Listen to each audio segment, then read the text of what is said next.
শিলপাটায় বেটে অথেন্টিক স্টাইলে আপনাদের একটা রেসিপি দেখাবো, সেটা হচ্ছে রসুনের ভর্তা।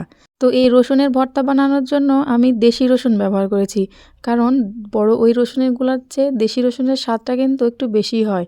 তো দেশি রসুন দিয়ে আজকে আমি ভর্তাটা বানাবো। তো আমি গোটা রসুন থেকে রসুনের কোয়াগুলো খুলে নিয়েছি। এবার একটা একটা করে খোসাগুলো ছাড়িয়ে নেব। রসুনগুলোর খোসা ছাড়াতে একটু সময় বেশি লাগে, কিন্তু টেস্টি বেশি, এই জন্য দেশি রসুন দিয়ে আপনারাও চেষ্টা করবেন ভর্তাটা বানানোর। তো এই জন্য আমি যা যা ইনগ্রিডিয়েন্টস লাগবে তা আগেই থেকেই রেডি করে নিয়েছি, আর এখন খোসাগুলো ছাড়িয়ে নেব। তো দেখেন আমি আস্তে আস্তে করে খোসাগুলো ছাড়িয়ে নিয়ে ভর্তার জন্য রেডি করব। তো এখন আমার খোসা ছাড়ানো রেডি। আমি কড়াইতে সামান্য তেল দিয়ে দিব রসুনগুলো ভাজার জন্য। তো রসুন ভাজার আগে আমি ভর্তার জন্য যে মরিচগুলো লাগবে সেই মরিচগুলো ভেজে নিব। তো আমি অল্প পরিমাণ তেল দিয়ে মরিচগুলো ভেজে নিলাম, এবং এই তেলের মধ্যে পেঁয়াজ এবং কিছু কালিজিরা দিয়ে পেঁয়াজগুলো আমি সুন্দরভাবে ভেজে নিব ভর্তার জন্য।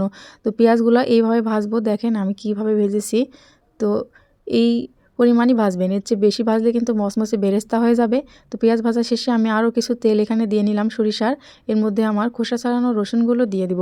তো দেখেন একে একে আমি রসুনগুলো সবটাই দিয়ে নিলাম, এবং এই রসুনগুলো কিন্তু আমি শুধু তেলে ভাজবো না, এটা কিন্তু আমি ঢাকনা চাপা দিয়ে ঢেকে রেখে সিদ্ধ করে নেব। যেন সিদ্ধ হওয়ার পর এমন নরম হয়ে যাবে, আপনি ইচ্ছা করলে হাত দিয়েও ভর্তা করতে পারবেন। কিন্তু আমি আজকে পাটায় বেটে যেহেতু ভর্তা করব, সেহেতু এভাবেই ভাজবো। তো এটা ভালোভাবে না হলে পরে কাঁচা একটু ঘ্রাণ আসবে, এজন্য ভালোভাবে ঢেকে ঢেকে সিদ্ধ করে নিয়ে এইভাবে ব্রাউন কালার করে উঠাই নেবেন। নিয়ে আমি এখন দেখেন শিলপাটায় এগুলো একে একে সবগুলো মরিচ এবং রসুন একে একে পাটায় নিয়ে নিব। নিয়ে আমি একে একে বেটে নিব। তো দেখেন কি সুন্দর কালার আসছে, আর এমন একটা ঘ্রাণ আসছিল আমি যখন বাটছিলাম তখন। তো আমি ধীরে ধীরে কিন্তু এগুলা বেটে নিব। এইসব ভর্তা দিয়ে কিন্তু শীতকালে গরম ভাত খেতে অনেক বেশি মজা লাগে। তো আপনারা চাইলে ভর্তাটা সকালেও করতে পারেন, আবার রাতের বেলাও গরম ভাতের সাথে ট্রাই করতে পারেন। কালিজিরা দেওয়ার জন্য কিন্তু এর ঘ্রাণটা একটু বেশি আসবে, আর অনেক টেস্টিও হবে। তো দেখেন আমার বাটাবাটি শেষ প্রায়।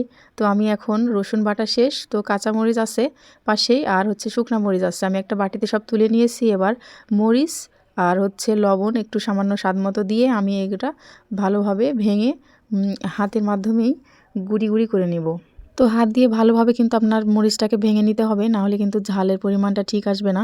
তো আমার মাখানোটা হয়ে গেছে, এমন হচ্ছিল আমার দেখেই লোভ আসছিল যে এই মরিচ ভর্তা দিয়ে কিন্তু ভাত খাওয়া যাবে, এরকম একটা আমার মনে হচ্ছিল যে সময় আমি ভর্তাটা করছিলাম। তো আমি পুরোটা একসাথে ভর্তা করে নিলাম। বন্ধুরা আপনারা বলতে পারেন যে আপু আপনি সরিষার তেল তো আর এক্সট্রা অ্যাড করলেন না। তো আমি এক্সট্রা তেল আর অ্যাড করিনি, কারণ আমার এই যে ভাজিগুলো করেছিলাম রসুন ভাজি, পেঁয়াজ ভাজি, এগুলাতে অনেক বেশি তেল অ্যাড হয়েছিল, এজন্য আমি এক্সট্রা তেল দিইনি। সরিষার তেলে অ্যাড করলেও কিন্তু ঘ্রাণটা ভালো আসে, খেতে মজা লাগে। আপনারা চাইলে এটি দিতেও পারেন, আবার স্কিপও করতে পারেন। তো দুর্দান্ত স্বাদের এই রসুনের ভর্তা রেসিপিটা ভালো লেগে থাকলে অবশ্যই আমার চ্যানেলটা সাবস্ক্রাইব করে দিবেন, এবং পরবর্তী সুন্দর সুন্দর রেসিপি পাওয়ার জন্য পাশে থাকবেন।